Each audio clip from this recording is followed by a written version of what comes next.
అప్రకాశో అప్రవృత్తిచ్చ ప్రమాదో మోహ ఏవచ తమస్యేతాని జాయంతే వివృద్ధే కురునందన.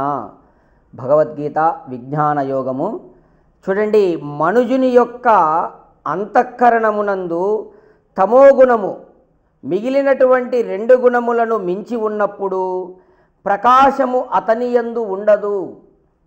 ఎవడిలో తమోగుణం ఎక్కువగా ఉంటుందో అతని ముఖములో కానీ అతని శరీరంలో కానీ ఏ విధంగా కూడా అతనిలో ప్రకాశం వెలుగు అనేది ఉండదు.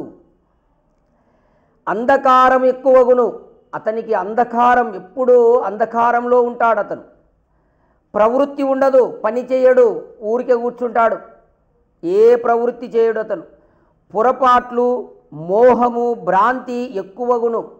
ఆ తమోగుణం ఉన్నటువంటి వాడు అన్ని పొరపాట్లు చేస్తుంటాడు, చేసే పని అన్ని పొరపాట్లు, తప్పులు చేస్తుంటాడు అన్నమాట.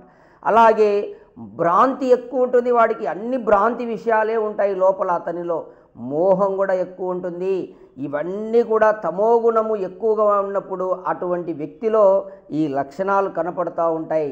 కాబట్టి అతి జాగ్రత్తగా ఉండండి. ఈ తమోగుణము రజోగుణములో మానవుడు పడకూడదు.